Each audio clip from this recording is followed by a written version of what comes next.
ঘন্টা কানের ভিতরে আই বলে একটা কি একটা ওদের একটা লিঙ্ক আছে, ওই আইটি যেয়ে এবার ওই ফয়সালের ছবি আর ওই কি বলে বিএনপির ওই রিজভির ছবি এক জায়গায় করে বলতেছে রিজভির সঙ্গে ফয়সাল চা খাচ্ছে।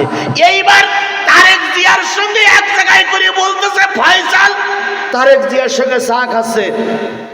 রিজভি তখন চিন্তা করলে তো মহা জ্বালা, রিজভি বাইক ধরিয়ে বলতেছে আমার ভুল হয়ে গেছে, আমি কথাটা ঠিক বলিনি। আমি কথাটা এই জন্যই বললাম, এর সঙ্গে ওর ছবি টানাইয়ে ওর সঙ্গে এর ছবি লাগাইয়ে আই যোগ করে এত কিছু কন্ট্রোল করা যায়। বাংলাদেশের একজন বড় মাপের আলেম, বড় মাপের হুজুরের বক্তব্য আমারে শোনাও। তিনি বলেছে বাংলাদেশ জামাত ইসলামী জান্নাতের টিকিট বিক্রি করে। একটা ছবি আমারে দেখাও, যদি দেখাতে না বলো মিথ্যা কথা বললে আল্লাহর গজব নাজিল হবে, আল্লাহর গজব নাজিল হবে, আল্লাহর গজব নাজিল হবে। না জানাজা বাধ্য হয়ে জানাজা পড়েছি, তবে একটা সুযোগ ছিল, আমার উযু তো ছিলই না, আর ওরা আমার উযু করার সুযোগও দেয়নি, বিনা উযুতে সেরে দিয়েছে।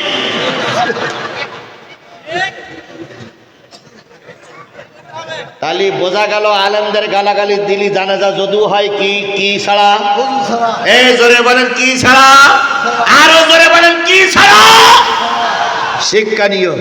এইবার এখানে যারা ওই পন্থী আছে তারা চিন্তা করতে হুজুর আজকে শিখাই দিয়ে গেল, আমাদের হুজুরও তো বসে আছে, এখন হুজুরও তো শিখলো যে যদিও জানাজা হয় কি ছাড়া, উযু ছাড়া। এখন এইবার এই লোক মারা গেছে, মারা যাওয়ার পরে এইবার মারা যাওয়ার আগে বলে গেছে শোন, ওই সাতক্ষীরার হুজুর এসে অস করে গেছিল যে যদিও জানাজা হয় উযু ছাড়া, তা আমি তো ওই দলের লোক, হুজুর বাড়ি আসলে আগে উযু করাই নিবি, উযু বাড়িতে করি আসতো আবার উযু করাই নিবি। এখন ধরেন আমি ইমাম, আমার যে ছেলেরা বলতে হুজুর উযু করে নেন, আর আমার উযু আছে না, উযু করে নেন, ওই দিয়া হুজুর বলে গেছিল উযু ছাড়া। এখন বাধ্য আমার উযু করতে হলে, তাছাড়া আমার ইমামতি তো থাকবে না। এখন এইবার বলেন, আমি যখন জানাজা পড়তেছি আমার সামনে পড়িয়ে আছে যারা পড়িয়ে আছে এরা মরা না জিন্দা? এই কথা বলেন, মরা না জিন্দা? এরা কি কথা বলতে পারবে? এইবার ওর লাশের মাঝখানে আমি দাঁড়িয়ে যদি এইবার বলি আল্লাহ এই সেই লোক, এই এই এই এই আমার সামনে শুয়ে চাললে এই সেই লোক, আমার নামে 20টা মামলা দিয়েছিল আল্লাহ এই সেই লোক, আল্লাহ সাইদাবাদে কোরআন শরীফ মাহফিল করতে আসছিলাম, তাফসির করতে দেয়নি, লোকজন থেকে বন্ধ করে দিয়েছিল, আল্লাহ এই এই এই সেই লোক, আল্লাহ এই সেই লোক, আল্লাহ থানার থেকে পুলিশ ডেকে নিয়ে আসছিল, আল্লাহ এই সেই লোক, আল্লাহ আমি দুনিয়ায় বিচার পাইনি, এখন যাচ্ছে ঠিক মতন টাইট দিও, আল্লাহু আকবার। নিয়ত শিখে নিয়েন, নিয়ত শিখে নিয়েন, নিয়ত শিখে নিয়েন।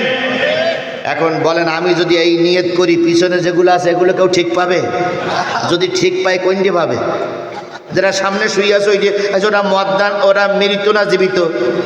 এখন ওই মৃত লোক যদি ওই কাপড়তে মাথা বের করে দিয়ে বলে এই খোকা কাঁধ দিয়ে জানাজা করেছি, এ তো আল্লাহর সঙ্গে আমার বিরুদ্ধে নালিশ করতেছে, আচ্ছা বলেন দিন মরা লোক যদি কথা বলে তো পিছনে আর একটাও থাকবে? সুতরাং ঝামেলা করো না ভাই, ঝামেলা করে না, উল্টো পাল্টা ফতোয়া দিও না। বাংলাদেশের আলেম তৈরি হয় হেফজখানায়, আলেম তৈরি হয় আলিয়া মাদ্রাসায়, আলেম তৈরি হয় কওমি মাদ্রাসায়। সেই হুজুররা যদি তোমাদের কাছে যদি মুনাফিক হয়, কাফের হয়, আর তোমরা যদি ফতোয়া দাও এদের পিছনে জানাজা হবে না, হয়তো মরার পরে এমন লোক দিয়ে জানাজা হবে যে পেশাব করে পারি নাই, না হয়তো এমন লোক দিয়ে তোমার জানাজা হতে পারে।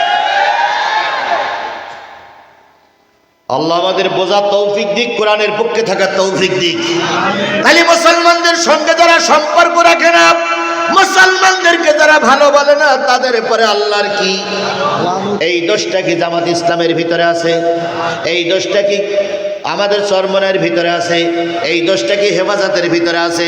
যদি না থাকে তাহলে এদের পরে লানত নয়, এই দোষ যাদের পরে আছে তাদের পরে আল্লাহর লানত। তাহলে এখানে কয়টা দোষ পাওয়া গেল? 3টা। ভালো করে মুখস্থ করেন, প্রয়োজনে লিখে নিয়েন। আর হুজুর যারা আছেন, ইমাম সাহেবরা যারা আছেন, এই কয়টা দোষের কথা আমি ভালো করে ক্লিয়ার করে বলতে পারলাম না। যে কয়টা শুক্রবার আছে সব কটা শুক্রবারে এই তাফসীরটা আপনি করবেন, যাতে করে অন্তত নির্ভুল যারা ভুল বুঝে আছে তারা যেন বুঝে চলতে পারে। এই অভিশাপ, এই দোষ যাদের ভিতরে আছে তাদের পক্ষে যেন মানুষ সাপোর্ট না করে। উলাইকাল্লাযীনা লাআনুহুমুল্লাহ, আমার আল্লাহ বললেন এই তিনটে দোষ যাদের ভিতরে বাবা তাদের পরে আল্লাহর লানত। হযরত তো ঠিক আছে তো? উলাইকাল্লাযীনা লাআনুহুমুল্লাহ, এই তিনটে দোষ যে দল যে সংগঠন যে লোকের ভিতরে আছে ওদের পরে আল্লাহর কি লাআনুহুমুল্লাহ। ওয়া মাইয়ালানিল্লাহু ফালান তাজিদ লাহু নাসীরা। আল্লাহ বললেন আল্লাহর লানত যাদের উপরে নাজিল হবে তাদের কোনো সাহায্যকারী তুমি খুঁজে পাবা না। তাহলে কয়টা দোষ ওখানে পাইলাম? এবার আসেন পঞ্চম নম্বর দোষ বলতে যাই। আল্লাহ বলতেছেন আলাম তারা ইলাল্লাযীনা তাওয়াল্লাউ কওমান গাদিবাল্লাহু আলাইহিম। আল্লাহ বলতেছে ও মুসলমান, আই ভাই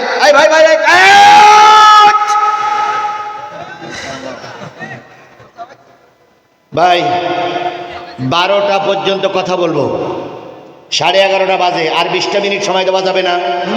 এই কথা বলেন, আর 20টা মিনিট সময় দেওয়া যাবে না? আমি কি একবারও জামাতের পক্ষে ভোট চাইছি? একবারও বিএনপির পক্ষে ভোট চাইছি? একবারও শেখ হাসিনার কি কবরে দিছি? তাহলে আপনাদের সমস্যা কোথায়?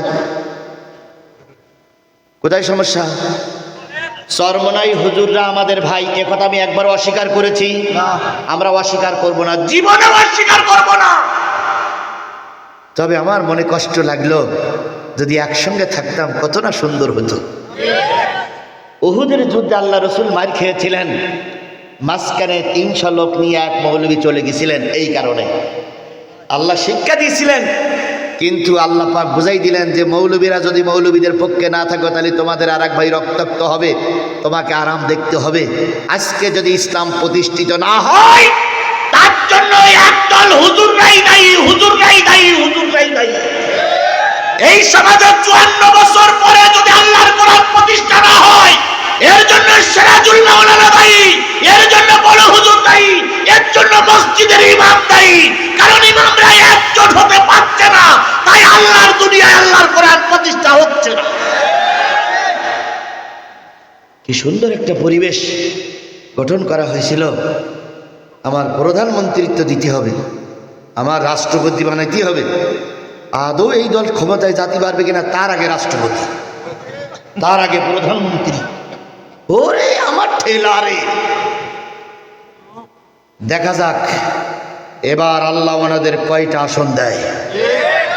জামাত ইসলামের বুদ্ধি কম কি বুদ্ধি